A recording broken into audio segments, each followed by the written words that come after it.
જય શ્રી કૃષ્ણ. કેમ છો બધા?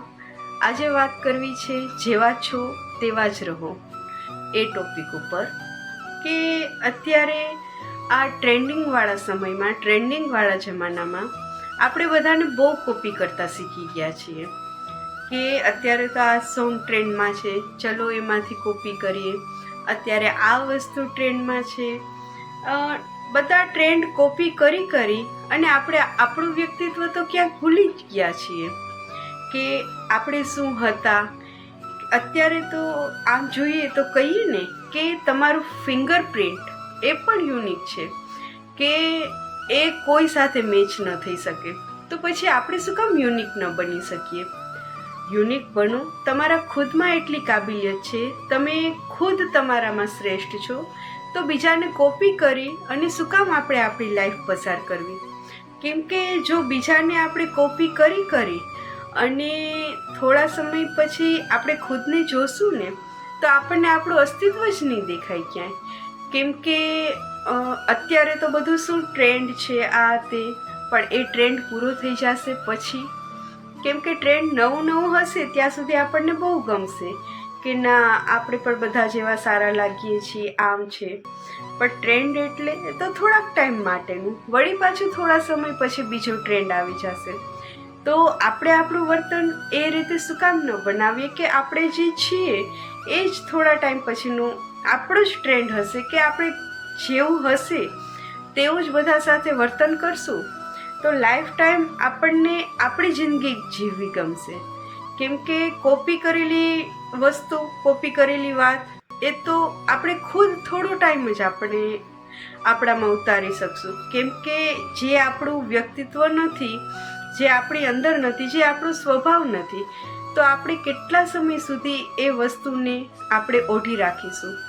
કેમ કે આજ નહીં તો કાલ, થોડા ટાઈમ પછી જ્યારે એ ટ્રેન્ડ પૂરો થઈ જશે તો આપણને પોતાને નહીં ગમે કે ચલો હવે તો આ ટ્રેન્ડમાં નથી, હવે તો મારાથી સહન નથી થતું આ સ્વભાવ, કે મેં દેખાદેખીમાં કે સમય સાથે મારું વર્તન બદલાયું, મારો સ્વભાવ બદલાયો. પણ એ બધું થોડો સમય આપણે ઝીલી શકીએ. તો એ બધાને કોપી કરવા કરતાં આપણે જેવા છીએ એવા શું કામ ન રહી શકીએ? એક કહીએ ને કે લોકોને બતાવવા માટે 4 લોકો શું કહેશે એ બધું વિચારીને આપણે એ લોકો પ્રમાણે જિંદગી જીવીએ એના કરતાં તો 4 લોકો ભલે વાતો કરે. કેમ કે તમે સારા હશો કે ખરાબ, કહેવાય ને કે કોઈની વાર્તામાં, બીજા કોઈની વાર્તામાં આપણે ખરાબ રહેવાના જ છીએ. જરૂરી નથી કે આપણે બધા માટે સારા રહીશું.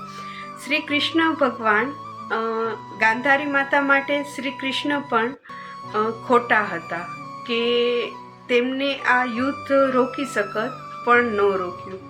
પણ જ્યારે શ્રી કૃષ્ણએ તો આ દુનિયાની ભલાઈ માટે આ બધું કર્યું હતું, મહાભારત રચ્યું હતું.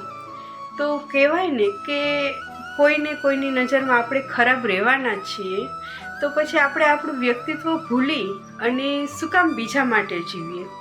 આપણે આપણો સ્વભાવ છે એ રાખશું તો આપણે ખુદ ખુશ રહીશું, અને આપણે ખુશ રહીશું તો ચોક્કસથી બીજા લોકોને પણ ખુશી આપી શકીશું. જ્યારે આપણે જ આપણો સ્વભાવ બદલી લેશું તો પછી ધીમે ધીમે આપણને આપણાથી ચીડ થવા મળશે, આપણને ગુસ્સો આવવા લાગશે કે અરે યાર હવે મારાથી સહન નથી થતું, હવે હું શું કરું? મેં આ બીજાનું કોપી કરી લીધું પણ હવે બસ હું થાકી ગઈ બીજાને ફોલો કરતાં, બીજાનું માન રાખતા. એના કરતાં હા એક છે કે તમે અમુક જગ્યાએ જાઓ છો, અમુક વાતાવરણમાં રહ્યો છો, તો આપણે એ સમય ઉપર એ વસ્તુ, એ વ્યક્તિ, એ જગ્યા પ્રમાણે ઢળી શકીએ, પણ એને આપણું વ્યક્તિત્વ તો ન જ બનાવી શકીએ ને. તો આપણે જેવા છીએ એવા જ રહેશું તો આપણને ખુદ પણ જિંદગી જીવવાની મજા આવશે અને બીજા લોકો સાથે પણ આપણે એકદમ ખુશીથી રહી શકશું. તો તમે જેવા છો એવા જ રહો અને લાઈફ એન્જોય કરો અને હંમેશા હસતા રહો. Thank you. મિત્રો, આવા જ મોટિવેશનલ વિડીયો જોવા માટે વિડીયોઝને લાઈક કરો, શેર કરો અને સબસ્ક્રાઈબ કરો. અને હા, બેલ આઇકન દબાવવાનું ભૂલતા નહીં. Thank you.